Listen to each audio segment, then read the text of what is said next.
নমস্কাৰ welcome back to my YouTube channel বাবুস্তিস সপ্তম শ্ৰেণীৰ ছাত্ৰ-ছাত্ৰীসকল অনুলিনী 8 ডি সেকেন্ড পাৰ্টটো আজি লৈ আহিছো তো ভিডিওটো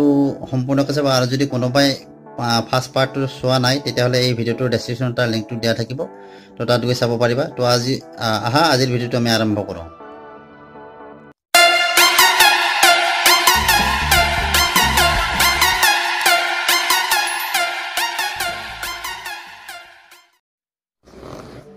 তো আগৰ ক্লাছত আমি 7 নম্বৰলৈকে কৰিছিলো আজি 8 নম্বৰৰ গণিতটো লৈছো দুখন ফেন প্ৰতিখনতে 2376 টকাকৈ বিক্ৰী কৰিলে এখনত 10% লাভ হল আৰু আনখনত 10% লোকসান হল অৱশেষত কিমান শতকৰা লাভ বা লোকসান হল ইয়াত কি হৈছে দুখন ফেন বিক্ৰী কৰিছে এটা দামত সেই এটা দামত বিক্ৰী কৰোতে এখনত লাভ হৈছিল 10% আৰু এখনত লোকসান হৈছিল 10% মানে এখনৰ মূল্য হয়তো বেছি আছিল এই কিনা দামত মানে এই দামটোত কৰি হয়তো এখনৰ মূল্য বেছি আছিল এতিয়া আমি কি কৰিব লাগিব ফেন দুখনৰ প্ৰথমতে আমি কিনা দামটো উলিয়াই ল'ব লাগিব কিনা দামটো উলিয়াই ললেহে আমি গম পাম কিমান লাভ বা লোকসান হৈছে হয়নে নহয় এতিয়া আমি প্ৰথমতে কি কৰিম কিনা দাম উলিয়াম তো ইয়াত কি লিখিছো মই তোমালোকে সূত্ৰটো কৰিব পাৰিবা মই ঐকিক নিয়মতে বুজাই দিছো চাবা বেচা দাম দিয়া আছে 2376 টকা লাভ 10% তাৰ মানে লাভৰ দুখনৰ আমি দুখন ফেনৰ কথা কৈছো তো ইয়াত প্ৰথম লাভৰটো আমি উলিয়াই লম তাৰ পিছত আমি লোকসান হোৱাখনৰ উলিয়াই লম কিনা দামটো তো ইয়াত কি কৈছে যে লাভ 10% যদি বস্তু তাৰ দাম 100 টকা হয় ফেনখনৰ তে 10% লাভ মানে কি হ'ব তাৰ মানে 110 টাকাত বিক্ৰী কৰিলে ফেনখনৰ 10% লাভ হ'ব 100 টকাত কিনি আনি 110 টাকাত বেচিলে কি হ'ব 10% লাভ হয় 10% লাভ মানে বুজি পাইছানে এখানে আমি কি লিখছো 100 টাকা কিনা দামত বেচা দাম 110 টাকা আমাক তো বেচা দামটো উলিয়াব নাই গতে কিনা দামটো হে উলিয়াব আছে গতে আমি উলটাই লিখিম এতিয়া বেচা দাম 100 টাকা বুজি পাইছানে 110 টাকা বেচা দামত কিনা দাম কিমান হ'ব কিনা দাম উলটাই দিলো 100 টাকা এটো টাকা দিব পাৰিবা এতেকে 1 টাকা বেচা দামত কিনা দাম কিমান হ'ব 110 টো তলত ওপৰত কি হ'ব 100 কিমান টকা বেচা দাম আছিল 2376 গতিকে 2376 টকা বেচা দামত কিনা দাম কিমান হ'ব 110 2376 টো কি হ'ব ইয়াত পূৰণ হ'ব 2376 এটা কাটাকাটি কৰি দিয়া প্ৰথমতে এই শূন্য আৰু এই শূন্য কাটি দিয়া 11 দি এটুক মানে কাটি দিব পাৰিম চাবা 11 দি 23 কেইবাৰ যাব 11 দুগুণ 22 দুইবাৰ গল হয়নে এক থাকিল 17 হল 17ক একবাৰ যাব 11 গুণ 11 গতিকে 17 পৰা 11 গলে কি থাকে 6 থাকে গতিকে 11 6 গুণ 216 বাৰ গল তো আমি কিমান পালো 216 আৰু এটা শূন্য আছে গতিকে 2160 টকা এটো হল কিনা দাম আছিল যিখন ফেনত লাভ হৈছিল সেইখন ফেনত কিনা দাম আছিল 2160 টাকা এটা বিক্ৰী কৰিছিল 3376 টাকা সেই কাৰণে 10% লাভ হৈছিল বুজি পাইছানে আমি প্ৰথম ফেনখনৰ লাভ ফেনখনৰ কিনা দামটো উলিয়াই ললো এতিয়া লোকসান হোৱা ফেনখনৰ আমি কিনা দাম লম কেনেকে তো এবাৰ আমি লোকসানখনৰ মানে কিনা দামটো উলিয়াই লম তো বেচা দাম আমাৰ একেই আছিল বেচা দামটো দুখন ফেনৰ বেচা দাম একেই আছিল ইয়াত লোকসান হৈছে 10% কি লিখিছো ইয়াত যে 100 টকা কিনা দামত বেচা দাম 90 টাকা কিয় 90 টাকা হল আৰু সেইখন কিয় 110 টাকা আছিল 10% মানে লস হৈছে কাৰণে ইয়াত কি হৈছে 100 পৰা 10 বিয়োগ হৈছে বুজি পাইছানে তাতে 100 লগত 10 যোগ হৈছিল 10% লাভ কাৰণে যদি 100 টাকাত বস্তুটা কিনি 90 টাকাত বেচা তেতিয়া হলে তাৰ লস কানে হ'ব হয়নে গতিকে আমি যেহেতু মাক কিনা দামটো লাগে এইবাৰ সেইকাৰণে আমি ইফালৰ সাইডটো এই পিনে লৈ যাও গতিকে 90 টকা বেচা দামত এটো বেচা দাম আছিল 90 টকা বেচা দামত কিনা দাম কিমান হয় 100 টকা বুজি পাইছানে গণিতটো অলপ দীঘলীয়া হ'ব কাৰণ ইয়াৰ মানে যিখিনি বস্তু খৰচি মাৰি মানে বুজাব লাগিলে গণিতটো অলপ দীঘলীয়া হয় তথাপি তোমালোকে ধৈৰ্য ধৰি চালে গণিতটো বুজাৰ সুবিধা হ'ব তো এতিয়া কি হ'ব সেই আগৰ নিয়মতে এইখিনি ঐকিক নিয়মত কৰি দিছো তো মই 1 টকা বেচা দামত কিনা দাম কিমান হ'ব 90 ভাগে 100 এতেকে সেই 2376 ইয়াতো 2376 টকা বেচা দামত কিনা দাম হ'ব 90 ভাগে 100 পূৰণ 2376 এই শূন্য কাটি দিলো ইয়াত কাটাকাটি কৰিলে কি হ'ব 9 দি ইয়াক 9 দুগুণ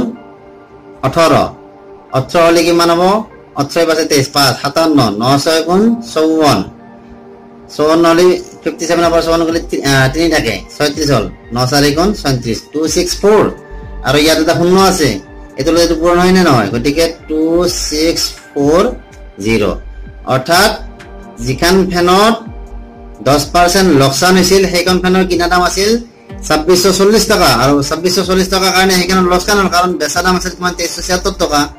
গটিকে হেকাৰণে হেকন ফেনৰ লোকসান হৈছিল এতিয়া চোৱা তো ইয়াত কি লিখিলো আমি কিনা দাম দোকানৰ কিনা দাম পালো গটি মোট কিনা দাম দোকান ফেনৰ মোট কিনা দাম কিমান হৈছিল যে ফেন দুখনৰ মোট কিনা দাম হৈছে 2160 যোগ এইটো এটা কিনা দাম আৰু এইটো এটা কিনা দাম 2640 তাৰমানে ফেন দুখন 4800 টকাত কিনিছিলে ফেন দুখনৰ বেচা দাম কিমান আছিল বেচা দামটো 2376 এটাই গটিকে 2376 দোকান ফেনৰ মিলি কিমান হৈছিল 4752 টকা এটা তোমালোকে এটা বস্তু লক্ষ্য কৰা ইয়াত এটো হল কিনা দাম আৰু এটো হল বিক্ৰি দাম তো কিনা দামত কৰি বিক্রি দামটো কম হৈছে নে নাই কম হৈছে মানে কি হ'ব মানুহজনৰ লোকসান হ'ব যেহেতু কিনা দাম গ্ৰেটাৰ দেন বিক্রি বেচা দাম গটিকে লোকসান হ'ব বুজি পাইছা নে আমি লোকসানটো লৈ এটা কিমান পার্সেন্ট লোকসান হলাইছে হ'ব হেতু আমাক উলিয়াব দিছে গটি আমি ইয়াত কি লিখিম এতিয়া লোকসানৰ পৰিমাণ কিমান হল আমাৰ যেটো আমাৰ কিনা দাম আছিল কিনা দামৰ পৰা আমাৰ বিক্ৰি দামটো অৰ্থাৎ বেচা দামটো আমি বিয়োগ কৰিছো বিয়োগ কৰতে কিমান হলো 48 টাকা তো এটো হৈছে আমাৰ লোকসানৰ পৰিমাণ কিন্তু এটো হটকাৰ লোকসান নহয় এটা হটকাৰ লোকসানটো কেনে কৰিব এই 48 টাকাটো কত লোকসান হৈছিল আমাৰ যেটো কিনা দাম আছিল 48 টাকাৰ পৰা এটো 48 টাকাটো লোকসান হৈছে বুজি পাইছা নে আমি ইয়াত কি লিখিব পাৰো এতিয়া হটকাৰ লোকসান লিখিব লাগিলে যে 48 টাকাত লোকসান হয় 48 টো যেটো কিনা দাম গটি 48 টাকাত লোকসান হয় 48 টাকা এতেকে 1 টাকাত লোকসান হ'ব কিমান 48 ভাগে কিমান 48 এটাকে কিমান হটকাৰ লব যাইছে হটকাৰ লোকসান লব দিছে কাৰণে আমি কি কৰিম ইয়াত 100 দি হৰণ দিম 100 কিমান হ'ব এতিয়া 48 পূৰণ কি হ'ব ইয়াত 100 এই শূন্য কাটা গেল এই শূন্য কাটা গেল 48 কাটা যে কি থাকিব 1 থাকিব এটা একনে মানে 1 আছে বুজি পাইছা না এতেকে হটকৰা লোকসান কিমান বলো আমি লোকসান সমান 1% বুজি পাইছা না এনেদৰে ল'ব পাৰিবা গণিতটো দেখা পাইছা না পুৰা ফুল পাঠ এটা গৈছে অলপ বুজাই দিয়াৰ কাৰণে মই অলপ দীঘলাকেও কৰিছো গণিতটো বুজি পালে তোমালোকে সূত্ৰ হয়ত কৰিলে অলপ ছুটি হ'ব গণিতটো তো এনেদৰে গণিতটো কৰিব পাৰিবা দিছো যে এজন মানুহে এখন মেচ 2000 টকাত আৰু এখন চকী 9000 টকা 9 টকাত কিনি আনিলে পিছত মানুহজনে মেচখন 5% লোকসানত আৰু চকীখন 10% লাভত বিক্ৰী কৰিলে মানুহজনৰ মুঠ লাভ বা লোকসান নিৰ্ণয় কৰা তো ইয়াত আমাক কিনা দামটো দিয়া আছে দেখা পাইছা নে কিনা দামটো দিয়া আছে এই দুটা হল কিনা দাম এতিয়া ইয়াত বিক্রি দামটো নাই বিক্রি দামটো কি কৈছে যে 5% লোকসানত এখন মানে বিক্ৰী কৰিছে কি আৰু চকীখন বিক্ৰী কৰিছে 10% লাভত তো এইখিনি পৰা আমি কি কৰিব লাগিব 5% আৰু 10% পৰা আমি কি উলিয়াব লাগিব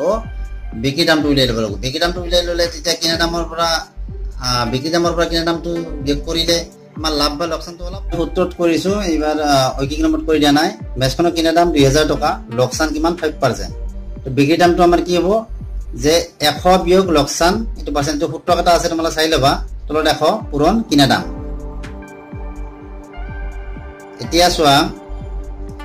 এই 100 বহালো এই 100 আমি 100 বহাই দিলো লোকসান কিমান আছে 5% গতিকে 5 বহালো পূৰণ কিনা দাম কিমান আছিল 2000 100 পৰা 5 গলে কিমান থাকে 95 তলত 100 পূৰণ 2000 2000 এই 100 আৰু এটো দুটা শূন্য কাটি দিলো কি থাকিল ইয়াতে 20 থাকিল 20 পূৰণ কিমান হল আমাৰ 95 into 20 বুজি পাইছা না এই দুটা পূৰণ কৰিলে কি হ'ব 5 দুগুণ 10 ৰ 9 হাতে গেলে 9 দুগুণ 18 কে 19 তো 1900 টাকা 5% লসত বিক্ৰী কৰিলে 2000 টকাত কিনা মেচখন 1900 টকাত বিক্ৰী কৰিব লাগিব বুজি পাইছা না 1900 টাকাত বিক্ৰী কৰিলে দেখা দেখি কেটো লসে হল কাৰণ 2000 টাকাত কিনিছিলে তো এবাৰ চকীখনৰ কিনা দাম কিমান আছিল 900 টকা আছিল লাভ কিমান হ'বলৈ কৈছিল চকীখনৰ 10% গতিকে চকীখনৰ বেচা দাম কিমান হ'ব 100 প্লাস লাভ আগতে আমি কি কৰিছিলো ইয়াত 100 মাইনাস দিছিলো লোকসানৰ কাৰণে মাইনাস দিছিলো ইয়াত লাভ কাৰণে প্লাস দিছো পুৰণ কিনা দাম তো ইয়াত চাবা তলত 100 হল 100 লগত এটা লাভ কিমান আছে 10% পুৰণ এটো 900 কিনা দামটো আমাৰ 900 আছিল তো 100 আৰু 100 আৰু 10 যোগ কৰিলে কিমান হ'ব 110 পুৰণ 900 এই শূন্য কাটা গল কিমান থাকিল ইয়াত থাকিল 9 আৰু ইয়াত থাকিল 110 9 লগত 110 কৰিলে কিমান হ'ব 11 গুণ 99 990 টকা চকীখনত কি হল বেচা দাম হৈছিল 990 টকা আৰু মেচখনৰ বেচা দাম আমি কিমান পাইছিলো 1900 টকা তো মেচখনত লোকসান হৈছিল আমাৰ কিমান যেটো মেচখন 2000 টাকাত কিনিছিল 1900 টাকাত বিক্ৰী কৰিছিল গতিকে লোকসান হৈছিল কিমান 100 টকা 2000 পৰা আমি 1900 তে বিক্ৰী কৰি দিছো আৰু চকীখনত লাভ হৈছিল কিমান 900 টাকাত কিনি 990 টাকাত বিক্ৰী কৰিলে গতিকে 990 পৰা 900 তে বিক্ৰী কৰিলে কিমান পাম আমি 90 টকা তো চকীখনত লাভ হৈছিল আমাৰ 90 টকা কিন্তু মুঠ লোকসান কিমান মুঠ লোকসান কিমান হ'ব মুঠ লোকসান হ'ব 100 টাকা বিয়োগ 90 টাকা সমান এটো হল লোকসান হৈছিল লোকসানটোৰ পৰিমাণ যেটো আমাৰ বেছি গতিকে লাভটোৰ পৰা লোকসানৰ পৰা লাভটো বিয়োগ কৰিলে যেখিনি থাকিব এখানে হ'ব মুঠ লোকসান 100 পৰা 90 গলে কিমান থাকিব 10 টকা তো মুঠ লোকসান কিমান হৈছিল মানুহজনৰ 10 টকা সো নৰেনে এটা ঘড়ী 5% লাভত বিক্ৰী কৰিলে যদি ঘড়ীটো 90 টকা কম দামত বিক্ৰী কৰিলে তেন্তে 7% লোকসান হলতেন ঘড়ীটোৰ আমাৰ কিনা দাম উলিয়াব দিছে তো আমি কি কৰিম ইয়াত আমি প্ৰথমতে লিখিম কি যে লাভ প্ৰথমতে আমাৰ কি দিয়া আছে 5% লাভ সমান 5% তো কি লিখিলো যদি 5% লাভ হয় তেতিয়াহলে 100 টকাত যদি বস্তুটোৰ দাম আছে ঘড়ীটোৰ দাম যদি 100 টকা হয় তেতিয়াহলে তাৰ বিক্ৰী মূল্য কিমান হ'ব 105 টকা হ'ব 5% লাভ হলে আকৌ দিছে যে লোকসান 7% বুলি দিছে যদি লোকসান 7% হয় তেতিয়াহলে 100 টকা ঘড়ীটোত তেও কিমানত বিক্ৰী কৰিব লাগিব 93 টকাত বিক্ৰী কৰিব লাগিব 100 টকাত কিনি 93 টকাত বিক্ৰী কৰিলে ঘড়ীটো লোকসান হ'ব গতিকে যদি লোকসান 7% হয় তেতিয়াহলে 100 টকা ঘড়ীটোৰ বিক্ৰী মূল্য হ'ব 93 টকা তে বিক্ৰী মূল্যৰ আমাৰ পাৰ্থক্য কি পালো আমি বিক্ৰী মূল্যৰ পাৰ্থক্য আমি কি পাইছো 105 বিয়োগ 93 সমান কিমান পাম 12 টকা হৈছে বিক্ৰী মূল্যৰ আমাৰ পাৰ্থক্য লাভ আৰু লোকসানৰ পাৰ্থক্য 12 টকা তো ইয়াত আমাক কিনা দাম জানে হেকানে আমি কি কৰিছো যে 12 টকা পাৰ্থক্য হলে ঘড়ীটোৰ কিনা দাম আমাৰ কিমান আছিল 100 টকা আমি ধৰিছিলো নে নাই তে 12 টকা পাৰ্থক্য হলে ঘড়ীটোৰ কিনা দাম আমাৰ কিমান 100 টকা এতেকে 1 টকা পাৰ্থক্য হলে কিনা দাম কিমান হ'ব 12 ভাগেৰ 100 এতেকে কিমান টকা দিছে 90 টকা কমত বেচাৰ কথা কৈছিলে গতিকে 90 টো আমি ইয়াত দিম যে 90 টকা পাৰ্থক্য হলে কিনা দাম কিমান হ'ব 12 ভাগেৰ 100 পূৰণ কি হ'ব এটো 90 হয়নে তো ইয়াক প্ৰথমতে 3 দি কাটা 3 দি ইয়াক 4 বাৰ যাব 3 দি 30 কিমান বাৰ যাব 30 3 গুণ 90 4 দি 100 25 বাৰ যাব তো 25 আৰু 30 কি হৈছে পূৰণ হৈছে 25 3 গুণ 75 অৰ্থাৎ 750 টকা আছিল ঘড়ীটোৰ কিনা দাম বুজি পাইছানে ঘড়ীটোৰ কিনা দাম আমাৰ 750 টকা কেনেকৈ উলাইলো প্ৰথমতে আমাৰ লাভ আৰু লোকসানৰ পাৰ্থক্যটো উলাই লৈছো উলাই লৈ আমি তাৰ পিছত ঘড়ীটোৰ কিনা দামটো আমি বাহিৰ কৰিছো পাৰ্থক্যটো আমাৰ যদি 12 টকা হয় তেতিয়ালে কিনা দাম 100 টকাৰ ভিতৰত আমি এখিনি উলিয়াইছিলো লাভ আৰু লোকসানৰ পাৰ্থক্যখিনি গতিকে 12 টকা পাৰ্থক্য হলে কিনা দাম কিমান 100 টকা গতিকে বাকিখিনি তো কাটাকাটিখিনি গম পাইছা তো এনেদৰে উলিয়াব পাৰিবা তো 12 নম্বৰটো দিছে যে এজন দোকানে প্ৰতি ডজনত 32 টকাকৈ 60 ডজন পেন্সিল কিনিলে প্ৰতি ডজনত 42 টকাকৈ 20 ডজন বিক্ৰী কৰিলে বাকি টকা 40 ডজন পেন্সিল প্ৰতি ডজনত কিমান দামত বিক্ৰী কৰিলে দোকানীজনৰ সৰ্বমুঠ 25% লাভ হ'ব তো প্ৰথমতে আমি ইয়াৰ কিনা দামটো উলিয়াই লম যে এক ডজনত যদি 32 টকা হয় 60 ডজনত কিমান হ'ব 32 60 পূৰণ আমি কি কৈছো ইয়াত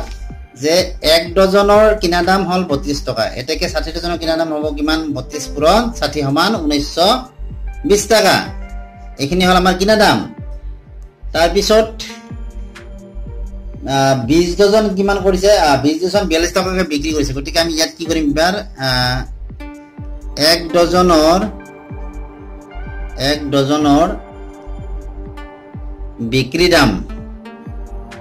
বিক্ৰী দাম কিমান 42 টকা এতেকে 20 ডজন বিক্ৰী কৰিছিল গতি 20 ডজনৰ বিক্ৰী দাম কিমান হ'ব 42 পূৰণ 20 কিমান হ'ব 400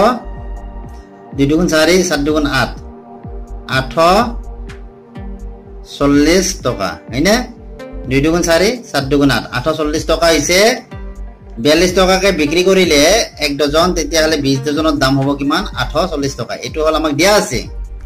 আকৌ ইয়াত দিয়া আছে কি যে আমাৰ সৰ্বমুঠ লাভ হ'ব কিমান 25% তো ইয়াত আমি লিখিম তাৰ মানে সৰ্বমুঠ লাভ কিমান বুলি দিয়া আছে 25% গতি আমি কি লিখিছো সৰ্বমুঠ লাভ 25%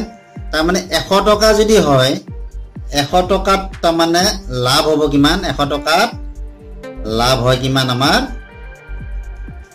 25 টকা হয়নে অৰ্থাৎ 100 টকা যদি কিনা দাম হয় তেতিয়ালে বিক্ৰী দাম হ'ব কিমান 125 টকা এবাৰ হেনেকে লিখিম আমি 100 টকা কিনা দামত বিক্ৰী দাম কিমান হ'ব আমাৰ বিক্ৰী দাম সমান 125 টকা যদি বস্তুটোৰ 100 টকা কিনা দাম হয় এটাতো সৰ্বমুঠ লাভ 25% দিয়া আছে গতিকে 100 টকাত লাভ হয় 25 টাকা তাৰ মানে 100 টকা যদি বস্তুটোৰ কিনা দাম হয় তেতিয়া হলে তাৰ বিক্ৰী দাম হ'ব বস্তুটোৰ 125 টকা এটাকে 1 টকা কিনা দামত বিক্ৰী দাম কিমান হ'ব 100 ভাগেৰ 125 এটাকে কিমান টাকা আছিল আমাৰ কিনা দাম 1920 হয়নে এটো আছিল কিনা দাম 1920 গতিকে 1920 টকা কিনা দামত বিক্ৰী দাম আমাৰ কিমান হ'ব 100 ভাগেৰ 125 পূৰণ 1920 এই শূন্য কাটি দিলো ইয়াক 2 দি আমি 5 বাৰ কাটিলো 5 দুগুণ 10 আৰু ইয়াক 2 দি কেইবাৰ যাব 9 দুগুণ 18 1 থাকিল 12 হল 6 দুগুণ 12 5 দি 125 কেইবাৰ যাব 5 দুগুণ 10 5 5 গুণ 25 25 বাৰ গল 25 আৰু 96 পূৰণ এটো পূৰণ চিন আছে পূৰণ হ'ব এটো পূৰণ হলে আমি কিমান পাম 25 আৰু 96 পূৰণ কৰিলে পাবা 2400 টকা পূৰণ কৰি চাব তোমালোকে 2400 টকা তো বিক্ৰী দাম আমাৰ কিমান পালো 2400 টকা এতিয়া কথা হল কি 20 ডজন বিক্ৰী কৰিছিল 840 টকাকে গতিকে আমি এইখিনি বাদ দিব লাগিব বাকি 40 ডজনৰ বিক্ৰী দাম কিমান হ'ব বাকি যিখিনি 40 ডজন আছিল 20 ডজন তো তোমাৰ বিক্ৰী কৰিছে কিমান ইয়াত দিয়া আছিল কি 42 টকাকে 20 ডজন বিক্ৰী কৰিছিল তো এই 42 টকাকে যিখিনি বিক্ৰী কৰিছিল 840 টাকা এই 840 টকাটো আমি এই যেটো বিক্ৰী মূল্য পাইছিল 2400 টকাৰ পৰা 840 টো আমি বিয়োগ দিম 2400 বিয়োগ 840 সমান কিমান পাম আমি 1560 টকা এতেকে বাকি এক ডজনৰ দাম উলাব আছে তো এক ডজনৰ বিক্ৰী দাম হ'ব কিমান 40 তে এইটো হৰণ দিয়া 1560 00 কাটা গল 4 দি 15 3 বাৰ 3 4 গুণ 12 থাকিল কিমান 15 বাৰ 12 গুণ 3 36 9 4 গুণ 36 অৰ্থাৎ 39 টকা তো বাকি আমাৰ যেটো এক ডজনৰ দাম উলাব দিছিল এক ডজনৰ দাম উলাব দিছিল গটে এক ডজনৰ দাম কিমান হ'ব বাকি 40 ডজন দাম মানে 39 টকাকে দাম মানে এক ডজনৰ 39 টকাকে বিক্ৰী কৰিছিল তো ভিডিওটো আজিলৈ মানে ভিডিওটো চাই ভাল লাগিলে চেনেলটো সাবস্ক্ৰাইব কৰি লবা আৰু ভিডিওবিলাক শেয়াৰ কৰি দিবা আৰু তোমালোকে লাইক নকৰা একোটা লাইক কৰি দিবা তো আজিলৈ আহিলো বাই বাই